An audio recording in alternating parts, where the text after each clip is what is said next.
This is Ken from JazzTime.com. JazzTime.com is an online store that buys, sells, trades authentic luxury watches. We make these videos so our customers can easily choose the best watch for themselves in the comfort of their own home. We offer the lowest price anywhere online. If you would like to know the price, simply click on the link in the description below.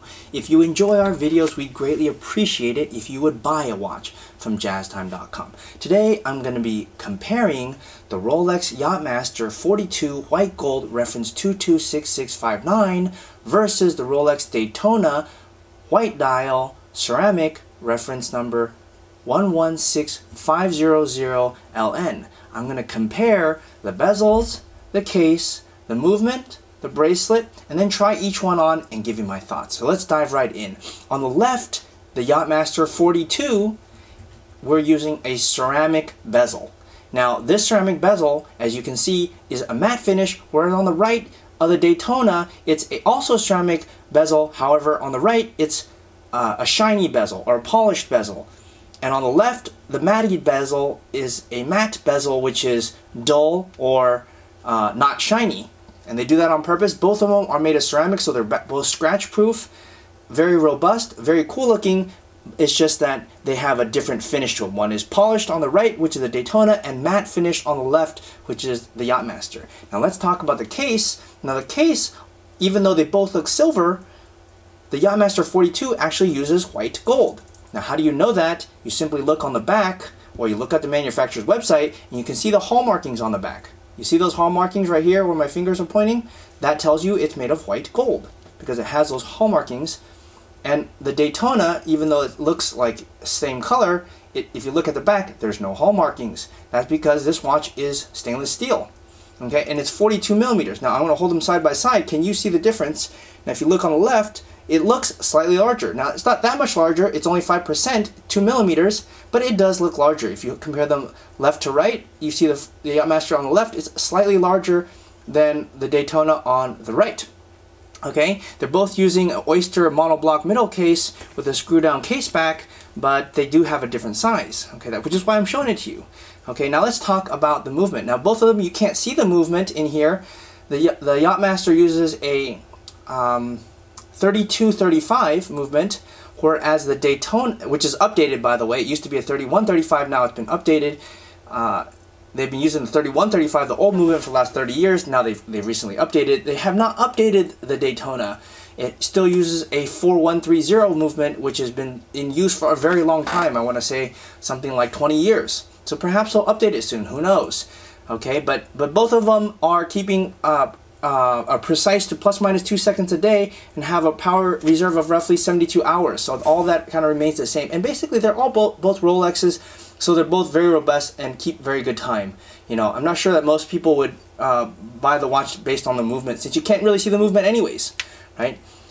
Okay, now let's move on to the bracelet. Now the bracelet here, for obvious reasons, you can see they're quite different. On the left, you have a rubber bracelet, and on the right, you have a stainless steel bracelet. Now, aside from the obvious, what makes these bracelets special? Well, okay, you might say, well, the Daytona has a better bracelet because it's metal, this one's rubber. Well, not so fast. This rubber is actually a very specialized rubber. It has this, what's this thing called, Kevin? This rubber thing? This extra thing, you told me. It's cushion system. Yeah, it's got this cushion system. So this cushion system allows airflow, and it has a metal thingy inside it that keeps the shape, so that when you wear it, it's continually comfortable. That makes sense? So it's not just any rubber, it's Rolex rubber. It keeps its shape, it has metal inside it, it's designed so that it doesn't keep you hot, it's comfortable, and it also looks very cool. Now compare that to the metal bracelet on the right, which is also very cool. It uses an Oyster bracelet on the Daytona, but the Oyster bracelet, of course, it's just metal, you know, it doesn't conform. Well, I guess it does conform. I mean, if you put it on your wrist, it'll conform, right? So that's the difference. Now let's look at the clasp. Now the clasp here, I really like the clasp on the Yacht-Master because it has a glide lock system. You simply pull it out like this and it adjusts. That is really cool. And they didn't have this on the older versions. Now I'm going to show you the Daytona, which does not have that. I wish they would do that on here. They don't. But they do have a 5mm extension, which you pull it out and it pops out like that. Okay? So that is pretty cool. That's how you can adjust. You know, you pretty much are stuck with one size on the Daytona. Okay. Now let's talk about the dials now. Now the dials, if you look on the Yacht-Master, they're much more legible if you ask me, and I'm going to show you what it looks like under light. You see that? It's really legible. It's just got a massive, you know, hour markers. They're very luminous, and at nighttime you can really see them. And I'm kind of shining my light on both of them so you could take a look.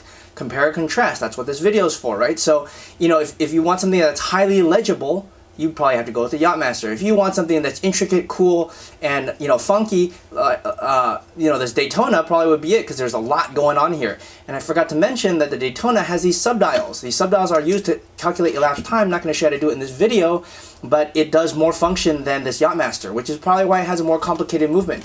Now, I actually measured these side by side with a height, and on my left, I got something like 11.7, and on my right for the Daytona, I got around 12.2 millimeters. So they were about 0.5 millimeters apart, which is not very much. And actually, I couldn't actually tell when I put them on my wrist, but I did use a caliper, measure it, and I think that's probably due to the fact that this Daytona has a chronograph, which is an extra function, whereas the Yacht-Master doesn't. Okay, so to give you my thoughts, final words, you know, I really like. Let's start with the Yacht-Master. I really like that the Yacht-Master sits very comfortably on your wrist. I also like the increased size that it is. I think that, you know, it's pretty cool that they finally made something that's a little bit larger, you know. And it's also like, I like that they made it in white gold because it's sporty yet cool. I mean, sporty yet it's still in a precious metal, you know. I mean, if you're going to spend this kind of dough, you kind of expect your watch to be in like white gold or something like that. But at the same time, you don't want it to be so flashy, right? So I really like that. And I like that they kept it with a ceramic bezel. I just think this iteration is the perfect combination. Now, the Daytona, on the other hand, it's also classic. It's been around for years. It has a huge heritage. It has a huge line. It looks cool. I mean, it's got 3 subdials. So, you know, to be honest, they're both really good watches. I can't really say which I would like better. I'd actually like to have them both. If you'd like to have both of them, click on the link in the description below and buy it. But buy it from jazztime.com, because we make these videos so that you, the consumer, can choose from the comfort of your own home. Because most 80s don't have these watches, and we do. So buy them from us. Thanks. If you want to find out more about the watch you just saw in the video, you can just click below on Show More to see the full description. Then you can check the link next to Model as seen in video, click on it, and you will get to the proper page where you can see all the details. If you're watching on a mobile phone, you have to click on the arrow down on the right hand side below the video to see the full description. If you like this video, please give us a thumbs up. If you would like to share this video with your friends, you can use the share button below and share it on any platform you like. If you have questions, constructive feedback, want to tell us about some mistakes or misspeaks, just write a comment below. If you want to see more videos like this, you should subscribe to our channel and visit our channel page where you can find all the videos. And if you're interested in a specific watch brand, you can check out our playlists. If you want to check the price for a watch or want to buy one, remember at jazztime.com you always get a steep discount, so you should check the prices with us. If you want to know the price for a specific watch, just go to Google, type in JazzTime, plus the brand, model, and the details you're interested in, and Google will find the right page for you. Thank you for watching.